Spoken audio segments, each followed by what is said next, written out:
प्रतो ओम न प्रसति सार्वभौमाधिराज परमेश्वर बलदेवान कुलतायां कुलमंदाकरंचलकमस्य प्रसया सरस्वत्या प्रियंतां मते समते ज्ञानेश्वा प्रियंतां कोष्ठपदे बीजविपदनश्वा प्रियंतां जलचन जंगाचन भूमिचन आकाशचरणश्वा प्रियंतां मनोबले कायबलेश्वा प्रियंतां महातपस्वा प्रियंतां मते सुतावती मन प्रे केवल ज्ञानश्वा प्रियंतां यमवर्ण कुबेरवासश्वा प्रियंतां अनंतवासुतक्षकर्कुटपदशिंहर्गश्वा प्रियंतां इंद्राग्नि यमनिरत वर्णवायुकुबेशान धनदास दिक्पालश्वा प्रियंतां सुरासुरेन चमन भिद्धारण किन्नर किम पुरुष लक्ष भूत पिशाश्वा प्रियंतां बुद्ध शुक्र बृहस्पति शनि राव केतु महाज्योति देवता शिवा प्रियंतां सती बुनंद देवता शिवा प्रियंतां षोडशवंत देवता शिवा प्रियंतां जन जनका शिवा प्रियंतां जन मातृका देवता शिवा प्रियंतां चतुर्यक्ष शिवा प्रियंत जन शासन देवता शिवा प्रियंतां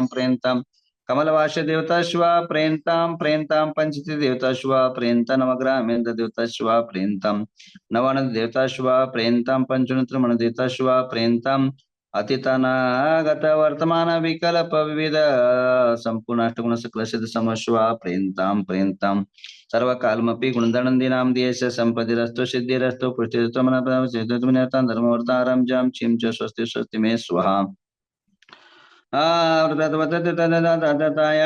सरकीर्ति लक्ष्मी प्रियंतां वृषभादि वर्धमान प्रियं शांति राजत्राव केतु नवग्रह देवता शिवा प्रियंतां तृतीय करण नक्षत्र मुहूर्त ग्रामादि सर्वे गुरुभक्त दक्षिण कर्णात मत संवृंदनाम देश्याम धन धान्य द्वितीय बल कीर्ति सामोद प्रामोद भो तथास्तु शांतिर्भो तथास्तु सिद्धिर्भो तथास्तु आरोग्यम तथास्तु तथास्तु पुण्यवर्तां तथास्तु तदारं जम चिं च स्वस्ति स्वस्ति में स्वा ओम नमो रते भगवते श्रीमते पार्श्वनाथतीर्थंकराय श्रीमद्रत्नत्रयंकर्ता दिव्य तेजमूर्ति प्रभा मंडल मंडिताय द्वादश सुकृत सर्वज्ञ स्वयं सिद्धाय बुद्धाय परमात्मने परम सुखाय तुलकानंद सानंद विरानंद सुखाय अनंत सिद्धाय सत्यज्ञान धन गजरामरास्माकं श्री गुणनंदी नाम देश आचार्य विराग सागर नाम देश सर्व चतुर्विधि संघर्ष मृत्युम चिंचिंदा बिंद अतिकामम चिंचिंदा बिंद बलिकामम चिंचिंदा बिंद अग्निमयम चिंद सर्व शत्रुवयम सर्व राजभयम चिंद सर्व सर्पयम चिंद बिंद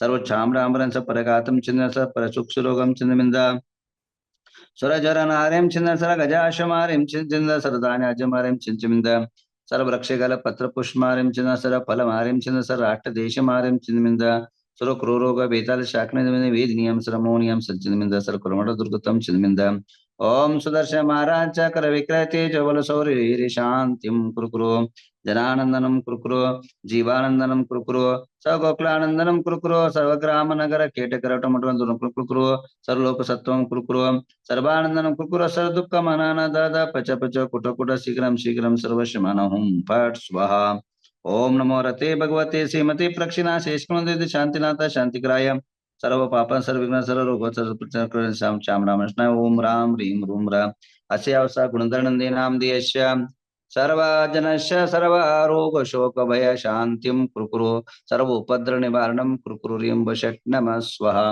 ओम राम नमो अर्यंतानम ओम ह्रीं नमो सिद्धानम ओम रोम नमो आयर्यानम ओम रोम नमो वज्जायानम ओम रह नमो लोवे सवसावनम सर्वात्मूर्तिम गाते गाते आयुष वर्धय वर्धय स्वाहा ओम नमो ओम ह्रीं नमो अर्यंतानम सिद्धानम सूर्य नमो वज्जायनम जैनम सर्व वृद्धिं सिद्धिं समृद्धिं कुरुकुरु स्वाहा ओम ह्रीं नमो अर्यंतानम सिद्धानम सूर्य नमो वज्जायनम सावनम मम रिद्धि वृद्धि समाहितं कुरुकुरु स्वाहा संपूज्यकानां प्रतिपालकानां इतीन्द्र सामान्य तपोधनानां देशस्य राष्ट्रस्य पुरुषस्य राज्ञा करोति शांतिं भगवान जिनेन्द्र। आइए आप सबके जीवन के अंदर रिद्धि सिद्धि समृद्धि आरोग्य संपदा सदा बनाए रहे ऐसी भावना और आशा करते हुए शांति धारा जो भी नवग्रह झूम पर विराजमान है लोग है उन सभी के नाम पर शांति धारा शुरू कर लेते हैं निःशुल्क रूप से। उसके पूर्व जो है आत्मकथा हमारी चल रही थी। कल जो है सुमेरु पर्वत का आपको वर्णन बताया था उस सुमेरु पर्वत के जो हस्तिनापुर के नीचे, धरातल के नीचे जो है हम लोग स्टडी करते थे। और दोपहर के टाइम पर हमें जो है विराग सागर जी महाराज का सानिध्य मिलता था। वे उस टाइम पर मुनि थे, मैं चुल्लक था, और वो मुझे इष्टोपदेश पढ़ा रहे थे। और हमारे जो अन्य साधु जो थे उन सभी को जो है संगत साधु को कातंत्र रूपमाला स्टडी कराया जाता था। आरिका चंदनमती माता जी बहुत ही प्रज्ञावंत हैं। वे पहले ही ब्रह्मचारी अवस्था के अंदर से ही जो है बड़े ही बुद्धिमान, वह बड़े ही तार्किक, बड़े ही जो है आगमनिष्ठ, शास्त्रनिष्ठ, और जीवन के अंदर गहन जो है शास्त्र का अध्ययन किया उन्होंने। माता जी का सबसे ज्यादा अगर ज्ञान का परछाई अगर किसी पर पड़ा है तो वह है चंदनमती माता जी का पर पड़ा है। चंदनमती माता जी उस टाइम ब्रह्मचारिणी थी, माधुरी ब्रह्मचारिणी नाम से जानी जाती थी, और बड़ा ही बुद्धि बहुत तीक्ष्ण था। दिन भर पढ़ाई करती थी वह, और चौका आदि व्यवस्था भी देखती थी। उसके अलावा साधु को पढ़ाती भी थी, कातंत्र रूपमाला। देखिए जैन शास्त्र के अंदर हर चीज का सॉल्यूशन दिया है आचार्यों ने। हम लेने वाले ने थोड़ा थोड़ा ही लिया है, परंतु जैन धर्म इतना विराट और विशाल है कि हर चीज का, हर सभ्यता का, हर संस्कृति का, हर कला का, हर भारत के अंदर पनपने वाली वस्तुओं को गौरव प्रदान किया है। भाषा, भाषा पर भी हमारी जो कन्नड़ भाषा है वे रन पंप का ही देन है। कन्नड़ भाषा वास्तविक जो उद्गम हुआ वह हमारे जैन धर्म के निमित्त से ही उद्गम हुआ है। आज भी जो है जहां हमारे कवि रन पंप आदि, रत्नाकर आदि कवियों के माध्यम से कर्नाटक की भाषा गौरवान्वित हुआ और प्रफुल्लित हुआ और विकसित हुआ। इसी प्रकार संस्कृत भाषा हमारी जो दो भाषा पर प्रभुत्ता हमारे जैन धर्म पर रहा, प्राकृत भाषा, प्रकृति भाषा इति प्राकृत भाषा, जो सार्वजनिक भाषा है, जो छोटे छोटे बच्चे बोले जाते हैं प्राकृतिक रूप से, वैसे जो भाषा है उसका नाम प्राकृतिक भाषा है। अभी समझो कन्नड़ के अंदर अपा बोला जाता, अपा मतलब बड़े आदमी को, पापा को अपा बोला जाता। अपा यानी आत्मा, आत्मतुल्य है। तो जो छोटे छोटे भाषाएं है जो प्राकृतिक रूप से, जो बच्चे जब पैदा होने के बाद सबसे पहले चीजें जो बोली जाती है सरल भाषा है, उसका नाम क्या है? प्राकृत भाषा है। और जितने भी साहित्य रहे, रचनाएं हुई, वे सारी प्राकृत भाषा में रही। और राजा भोज और कालिदास के टाइम पर, सारे जो है आचार्य मांगतुंग के टाइम पर, कुंद कुंद देव के टाइम पर सारी भाषाएं संस्कृत में जो है वह विकसित हुई। तो भाषा पर प्रभुत्व पाना बहुत जरूरी है। भाषा, सब भाषाओं में सबसे ज्यादा कठिन भाषा अगर कोई पाई जाती तो कन्नड़ भाषा। संस्कृत से भी कठिन भाषा है कन्नड़ भाषा, परंतु मधुर है, कर्ण प्रिय है। जीवन के अंदर बोलने में बड़ा आनंद आता है, समझने, शब्दों के अर्थ को समझने में बड़ा आपको आनंद फील होता है। हमारे आचार्यों ने तीन शुद्धि बताई, मन शुद्धि, वचन शुद्धि, काय शुद्धि। मनुष्य को अगर स्वाध्याय भी करना है तो तीन शुद्धि जरूरी है, मन शुद्धि, वचन शुद्धि, काय शुद्धि। आहार देना है तो तीन शुद्धि जरूरी है, मन शुद्धि, वचन शुद्धि, काय शुद्धि। परंतु जीवन जीने के लिए भी तीन शुद्धि की आवश्यकता है। तो मन शुद्धि के लिए समयसर आदि ग्रंथों का रचना किया, काय शुद्धि के लिए कल्याण कारक आदि वैदिक ग्रंथों का रचना किया, और वचन शुद्धि के लिए कातंत्र आदि अनेक ग्रंथों का रचनाएं हुई। तो सरल भाषा है, कातंत्र भाषा आप लोगों का संस्कृत पढ़ते हैं तो कौमुदी पढ़ता है। कौमुदी में सूत्र बहुत वो है, बहुत कंठपाठ करना पड़ता है। पर कौमुदी से सरल भाषा है कातंत्र रूपमाला। सभी प्रकार के अवर्ण आदि अवर्ण आकार स्वरा आदि बहुत सरल सूत्र है। बहुत आकार आदि हकार पर्यंत जितने भी अक्षर है उसको जो है गुंथी गई है संस्कृत में। अगर सरल अगर कोई ग्रंथ है तो कातंत्र रूपमाला। मैंने अध्ययन किया तो मुझे कौमुदी का भी मैंने अध्ययन किया और कातंत्र का भी अध्ययन किया।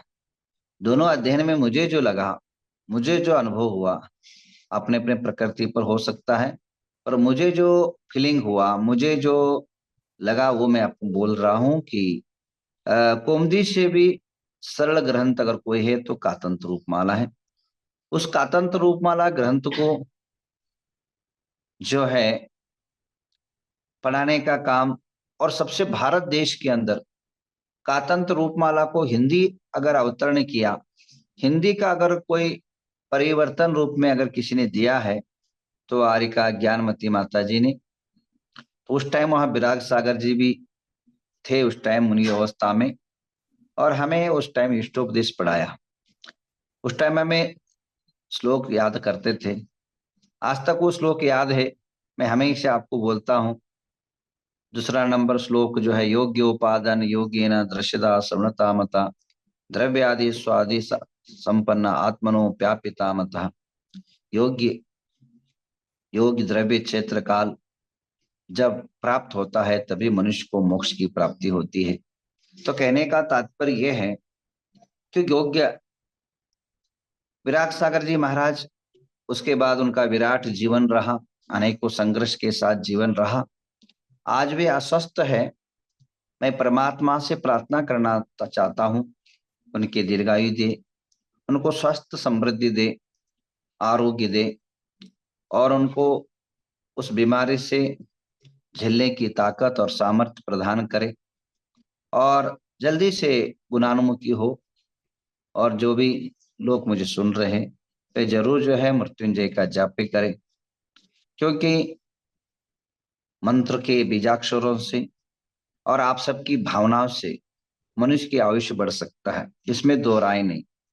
हम जब किसी के गलत सोचते हैं तो उसके अगले वाले मन के ऊपर गलत इफेक्ट होता है, गलत विचारधाराएं पनपती है।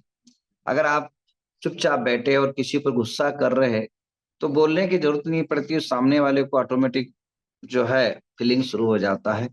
वैसे ही हम किसी के प्रति हम सद्भावनाएं व्यक्त करते जाए तो निश्चित रूपे ना सामने जिसके प्रति हम कर रहे हैं उसके रग में, रोम में, उसके देह में परिवर्तन निश्चित रूप आता है।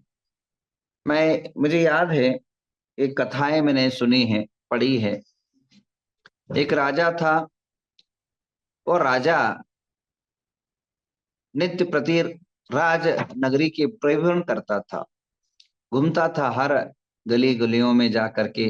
जैसे आप वॉकिंग बोलते, जैसे मॉर्निंग वॉकिंग, राजा लोग वॉकिंग के निमित्त से प्रजा की हाल समस्या को समझने के लिए घूमते थे, जिसको दोहरा बोला जाता था, मंत्रियों को दोहरा। वैसे ही राजाओं का जो है दौरा होता था गली गलियों में। तो राजा एक गली के अंदर गया तो लकड़हार जो लकड़ी बेचता था, वो जैसे राजा को देखता था तो हाथ जोड़ लेता था। परंतु राजा जब उसको देखता था उसको लगता था इसको प्राण दंड दिया जाए, मृत्यु दंड दिया जाए। हर बार जब भी वहां उस गली से उस आदमी को देखते थे वो हाथ जोड़ा खड़ा रहता था, और राजा उस पता नहीं क्या नहीं, उसको जब भी देखता था तो लगता था इसको प्राण दंड दिया जाए, इसको मौत उतारा जाए, इसको फांसी दिया जाए। ऐसे राजा के मन में भावनाएं आती थी। उस कारण वो, उसका कोई ज्यादा दुश्मनी भी नहीं थी, उससे कोई लफड़ा भी नहीं था, उससे कोई पंगा भी नहीं था, उसका कोई लेना देना भी नहीं था। तो भी राजा को बड़ा आकुल था, बड़ा दुख होता। धार्मिक राजा था, ऐसा भावना आना गलत है। एक दिन अपनी जो है मन की बातें अपने मंत्रियों से बोला कि इस प्रकार जब भी उसको देखता हूं तो मेरे गलत भावना आती है, उसको उसका जो है नाश करने का, उसका हत्या करने का, उसको फांसी देने की भावना होती है। मैं क्या कर, क्यों हो रहा है ऐसा? तो मंत्री बहुत बुद्धि, राजाओं को जो सलाहकार होते हैं बहुत बुद्धिमान होते हैं। तो मंत्री ने कहा कोई बात नहीं, उस व्यक्ति को बुलाया। बोले आपको अभय देते, तुम जब राजा को देखते तुम्हारे मन में क्या भावना होती है? हमेशा हाथ जोड़ के खड़े रहते हो, पर हाथ जोड़ना ऊपर से तुम हाथ जोड़ रहे, अंदर तुम्हारी भावना क्या पनप रही है? तो उन्होंने कहा मैं अगर अगर मुझे क्षमा दान दिया जाए, अभय दान दिया जाए, तो मैं अपनी बात करूं। बोले ठीक है बोलो, बोले क्या बोलना चाहते हो, क्या भावना होती है राजा को देखने के बाद? तो उसने कहा मंत्री साहब, जब भी राजा मेरे सामने से गुजरते हैं तो मेरा क्या है, लकड़ी बेचने का काम है। और मैंने जो है पिछले दिनों में चंदन की लकड़ी बहुत इकट्ठा कर लिया है, बहुत चंदन का ढेर है। और कोई राजा मरे तो भी नहीं बिके। बाकी लोग तो लकड़ी सादा ले जाते हैं मरने के बाद, राजा पे मरने के बाद चंदन लकड़ी से जलाया जाता है। तो जब भी राजा देखता हूँ ये बुड्ढा कब मरे कब मरे, और मेरा चंदन लकड़ी बिक जाए, ऐसी मेरी मन में भावनाएं आती। तो जब बेचने वाले के मन में राजा को मारने की भावना हो, मरने की भावना कर रहा है, तो राजा को मारने की भावना कर रहा है। तो ये जो मनोवरगनाएं हैं, जो भावना की जो प्रदेश है, वो एक दूसरे को टकराती है। तो कहने का तात्पर्य यह है, आप जब भी किसी महंत को, आचार्यों को, मुनियों को या परिवार को, रिश्तेदारों को बीमार होते हैं, तो अगर आप शुभ भावना बनेंगे तो निश्चित रूप में उसकी आयुष और उम्र बढ़ती है। यह एक मनोवैज्ञानिक तथ्य है, साइंटिफिक तथ्य है। और हमारे यहाँ जो है मारणांतिक समुद्घात, मन के अंदर जो है आप केवली के मन के अंदर कोई ऐसा गलत भावनाएं आ जाए तो एक तेजस निकलता है, जो शरीर प्रकार के है, तो वो तेजस से निकलता, वो भी एक परमाणु ही है, एक प्रकार का देह है, वो जाकर के उसको खत्म करता है। अशुभ तेजस दीपायन मुनि को वो के देह से निकला था, उल्टे हाथ से एक 1.5 फुट का पतला जो पुद्गल परमाणु से युक्त है, उसको पूरा आग लगा दिया था द्वारिका। तो कहने का तात्पर्य है जैसी भावना है वैसे ही जो है आगे परिवर्तित होता है। आप लोग एक काम करिए, आप लोग प्रयोग करके देखिए। जब भी कोई ट्रेन में जाए या कोई बस में जाए और आप अपने प्रयोग करिए, एक टक्का उसको सामने वाले को देखते जाए और कहा जाए कि यह मेरे से बात करे, मेरे से बात करे या मेरे को देखे। ऐसे कंटिन्यू अगर भावनाएं बातें रहोगे, कुछ समय के बाद चमत्कार देखोगे कि वो आदमी पीछे मुड़ के देखेगा और आपसे स्माइल करेगा या बात करने की कोशिश करेगा। क्योंकि आपकी मनोभावनाएं और उसकी मनोभावनाएं